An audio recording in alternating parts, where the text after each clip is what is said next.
Hello, fellow ambitionists, and welcome to Goal Accomplishment Made Easy, the podcast.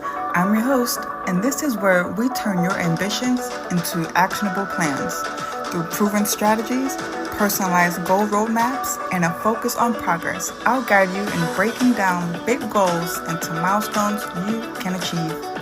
Each episode delivers practical tools to help you stay on track and make real progress towards your goals. Ready to start accomplishing?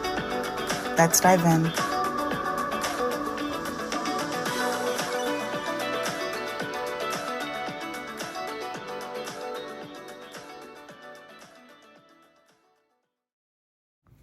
Hello, fellow ambitionists. Okay. Today I want to talk to you about something that I have not spoken about publicly.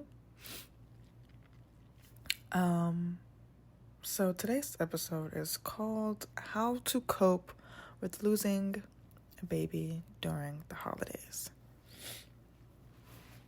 All right. See if I can pull it together enough to get this thing going. Yeah. Okay. I miscarried on Thanksgiving many moons ago, about 10 years ago now. So it was at Thanksgiving. I had already moved out at this point in time. And I went over to my family's home for Thanksgiving, right? And I was already sick. I found out that I'd had strep throat. I was in the hospital prior for about 7 days where I couldn't eat or drink anything because my throat, I literally couldn't swallow. It hurt to swallow. And so I was on an IV and they were giving me all my nutrients and all that good stuff that I needed to be okay and that the baby needed to be okay.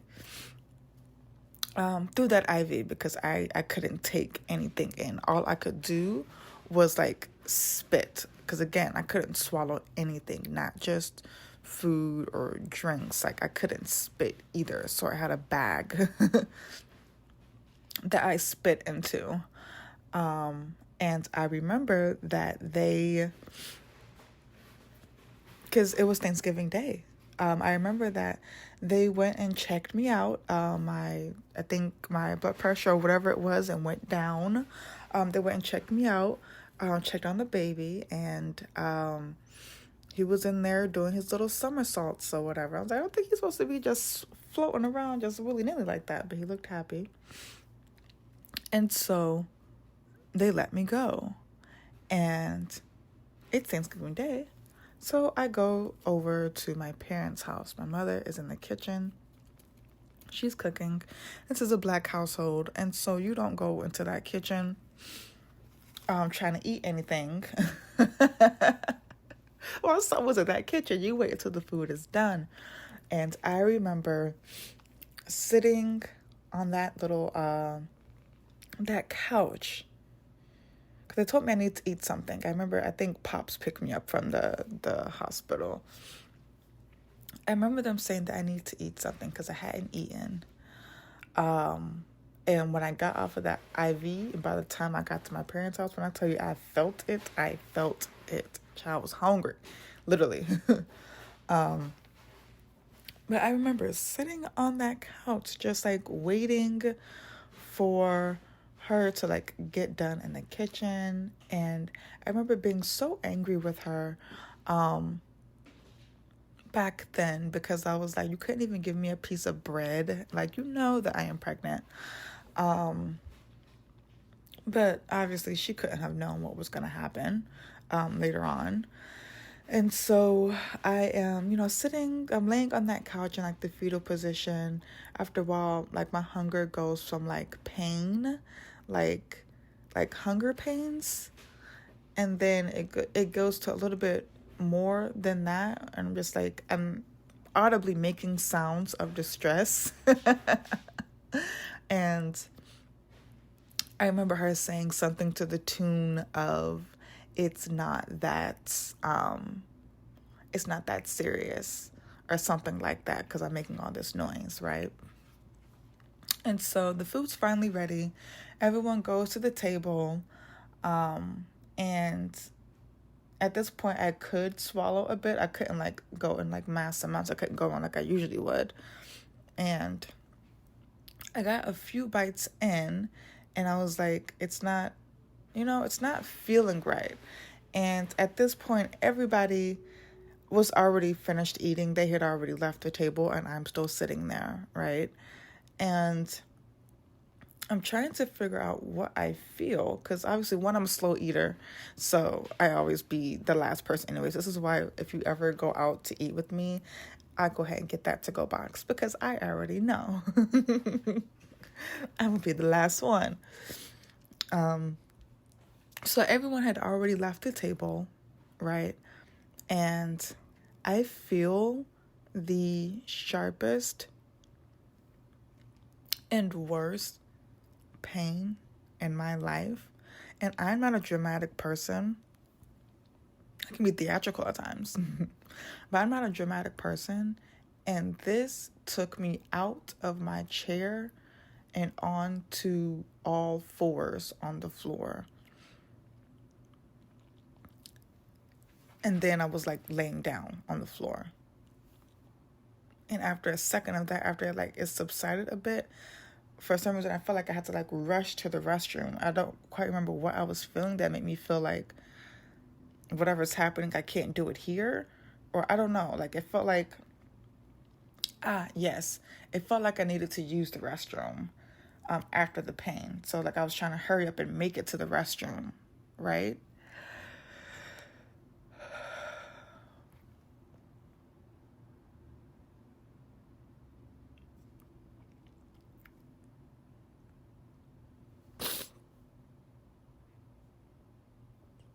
And so I jog/sprint to the guest restroom to use the bathroom. And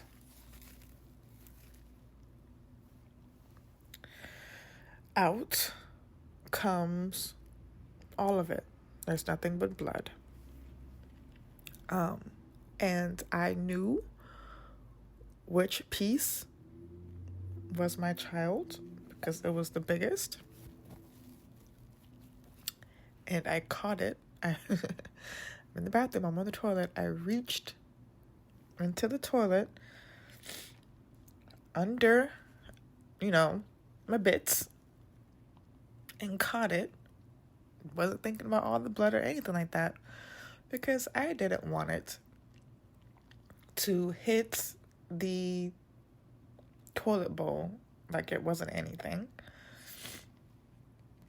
And I put it on the counter. And the next biggest piece that came out, obviously, was a placenta. And I am in that restroom crying, wailing. My mother comes to the door, knock on the door. What's wrong with you? And I'm not answering. And I'm just in there wailing and wailing and wailing. And I think she figures it out. And then after a while, Pops comes to the door. They're all outside the door, right? Like knocking. After a while, Pops comes to the door. And I think she told him. I think he said something along the lines of, I don't know, but he was like, he was going to take me to the hospital. And so I finish, I sit there, I'm shaking, I'm wiping the blood off of my kid so I can see him. Because I never, the sonogram never got to happen for me, I don't think. I think I did get the sonogram. No, I did get that. I think, what I didn't get yet was the gender. Yeah. But I always thought it was a boy for some reason. I don't remember what happened after that. I don't remember how I got to the car or anything like that. But what I do remember is that car ride to the hospital was quiet. What I do remember is the doctor seeing me and telling me that I miscarried. And I'm like, no shit. I was there for it. I know. And he told me to come back, in a little while to make sure that I guess like all the bits and pieces came out, right? And he may have given me something to help the rest. I don't know. But I don't remember getting back home. I don't remember any of that. But what I do remember is never being asked about it.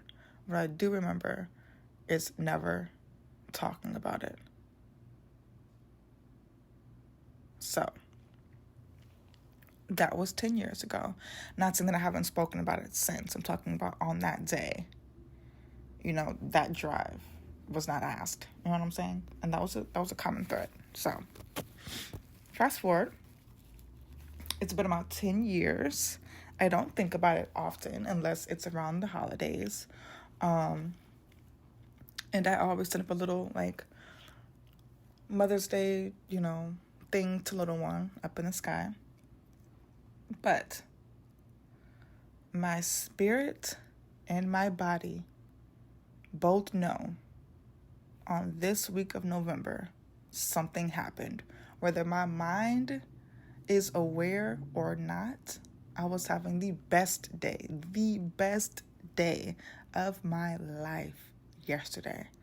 And I woke up today like I had just drank 6 glasses of wine and it was a day after a funeral or something. Well, I guess poor choice of words. But yeah, because your body just knows, right? Your spirit knows. Like it's your intuition. You feel it before you know what it is that you're feeling, and you just work out the details later. So that's what happened. If this is your very first episode, child, I apologize. I had to get that out. Well, I don't apologize, but I had to get that out first before my little spiel. If you do not recognize this voice, I am Desiree Stapleton. Okay? If you're like, I don't know what that means to me, it's okay. I'm about to break it down for you. So, I am the owner and creator of Goal Accomplishment Made Easy. If you are feeling frustrated or you're feeling stuck or you don't know how to tackle a certain issue, I'm here to help with that. In my Goal Accomplishment Made Easy program, I help you map out a clear plan to achieve your goals. So what this looks like is you sharing your goal with me, and then we will break it down into actionable steps with timelines, milestones, and specific tasks, and we adjust the plan as life changes. That way you get your ongoing support to keep you on track and moving towards success. Okay? Example. If your goal is to accomplish X, right?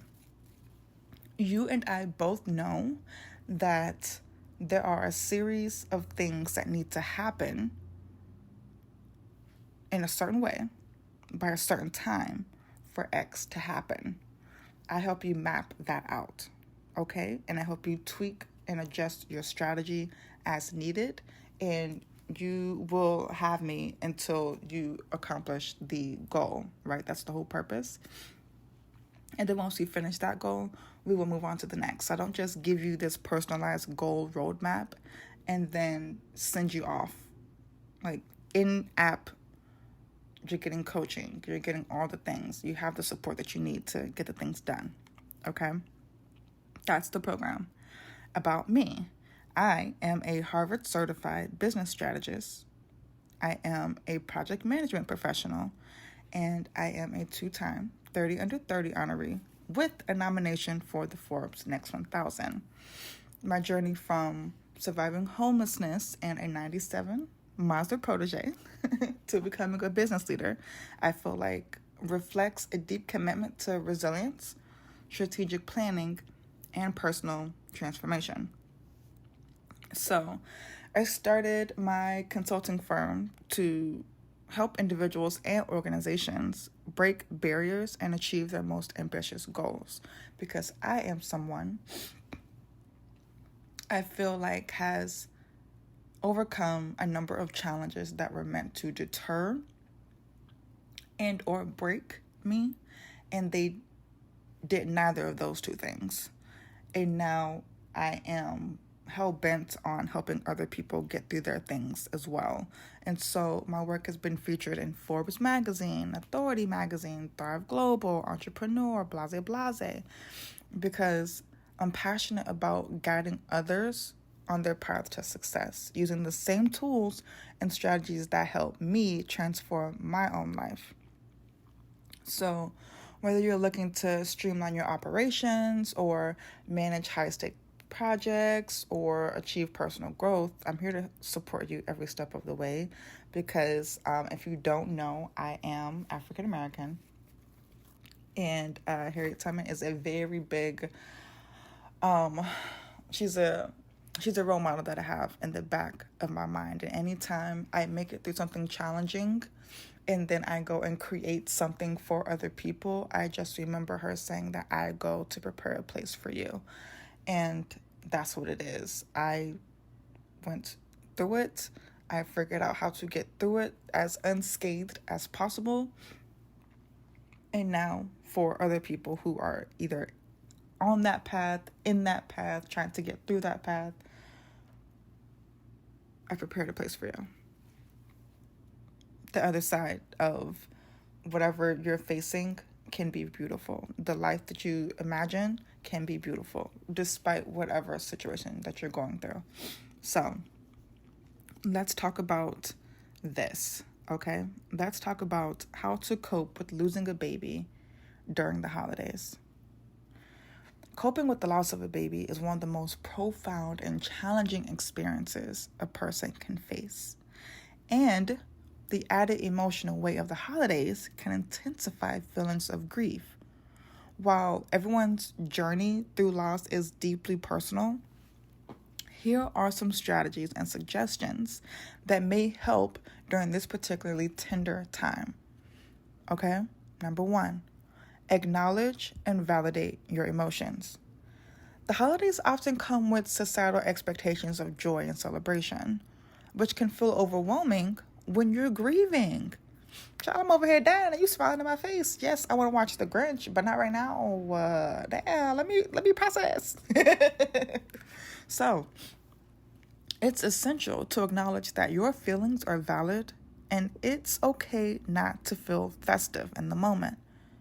So here's what I want you to do. Allow yourself to feel your emotions without judgment.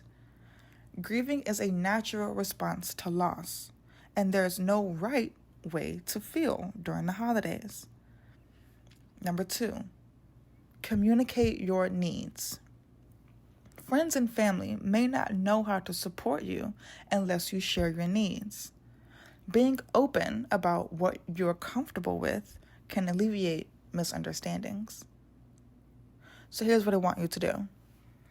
Let loved ones know if you prefer quiet moments over large gatherings. Set boundaries around conversations or events that may be triggering. Use phrases like, I appreciate the invitation, but I'm not up for it this year. Number 3, honor your baby's memory. Finding ways to honor your child can bring a sense of connection and meaning during the holidays. So here's some ideas. Light a candle in their memory. Hang an ornament or create a keepsake dedicated to them. Donate to a charity or organization in their name. Write a letter or journal about your feelings and memories. And child, I'm trying to keep it together. I really am, because I can't be a mess this whole episode. So If you hear pauses or cracks in my voice, you know what I'm going through. You know. So please hold space for me, okay? Number 4, create new traditions. The holidays may feel different after loss, and creating new traditions can help you navigate this change. So here are some suggestions. Start a tradition that commemorates your baby, such as volunteering or planting a tree. Simplify holiday celebrations to focus on what feels most comforting to you. Okay? Step 5, and this is 5 out of 10. Okay? Practice self-compassion. Grieving during the holidays can deplete your energy and emotional reserves. So be gentle with yourself and prioritize self-care. So here's what I want you to do. Take breaks from holiday activities when you need them. Engage in soothing practices like mindfulness, yoga, or nature walks. And allow yourself moments of joy without guilt. Experiencing happiness doesn't diminish your grief. Step 6, seek support. You don't have to navigate this journey alone. Connecting with others who have experienced similar losses can provide comfort and understanding. So here are your options. Join a support group for parents who have experienced loss, such as those offered by Share Pregnancy and Infant Loss Support or the Compassionate Friends. Seek counseling or therapy to process your feelings with a professional if you need it. Lean on trusted friends or family members who can listen without judgment. Okay? Step 7. Limit your exposure to triggers. Certain holiday traditions, decorations, or songs may intensify grief. It's okay to set limits to protect your emotional well-being. So here's what I want you to do. Avoid triggering environments or activities if they feel overwhelming. Give yourself permission to skip events or celebrations that don't align with your emotional state. Number 8, lean on rituals that bring comfort. Personal or spiritual rituals can offer solace and a sense of peace. Here's some ideas. Attend a holiday service or light a candle in a place of worship. Practice gratitude for the small moments of love and support you receive. Create a quiet space in your home for reflection or prayer. Number 9, focus on what you can control. Grief often comes with a sense of helplessness. Focusing on small, manageable tasks can provide a sense of structure. So here's what I want you to do. Set realistic expectations for the holiday season. Create a daily routine that balances rest and activity. Channel your energy into a creative outlet such as writing, painting, or crafting. Last one. Allow moments for joy.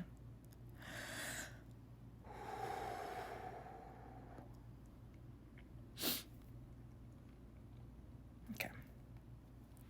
Finding moments of light amid grief is not a betrayal of your loss. These moments can serve as a reminder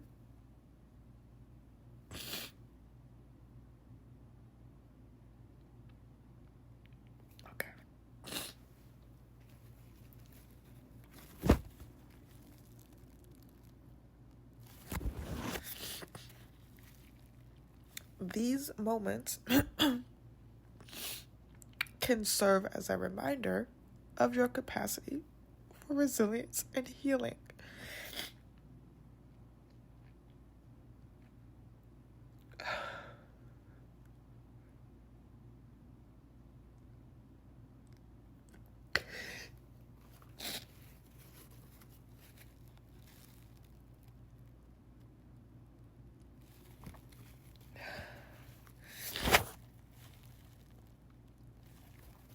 So here's what I want you to do. Spend time with people who make you feel loved and understood. Watch a movie, your favorite movie, or engage in an activity that brings comfort. Remind yourself that it's okay to smile or laugh. It doesn't mean that you've forgotten. So here are some resources for support. Let's start with books. Empty Cradle, Broken Heart, Surviving the Death of Your Baby. That's by Deborah L. Davis. Second book, Grieving the Child I Never Knew. That's by Kathy Wunenberg.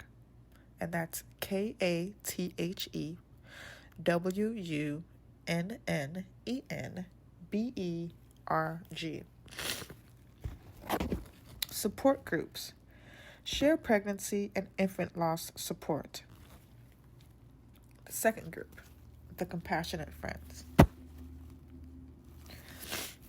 Online communities. Social media groups for grieving parents. Forums like Baby Center's Coping with Loss group. Okay? Here's a conclusion. Coping with the loss of a baby during the holidays is an incredibly personal journey. By honoring your feelings, setting boundaries, and seeking support, you can create a space for healing and remembrance. Remember, you are not alone, as evidenced by me,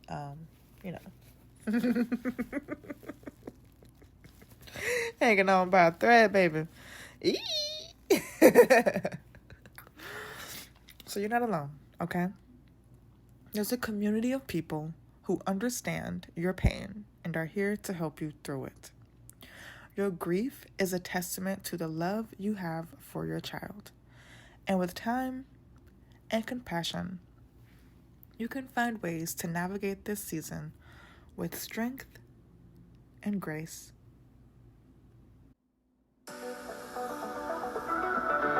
Thanks for tuning in to Goal Accomplishment Made Easy, the podcast. Stay committed. Keep taking those small daily steps and watch your goals turn to reality.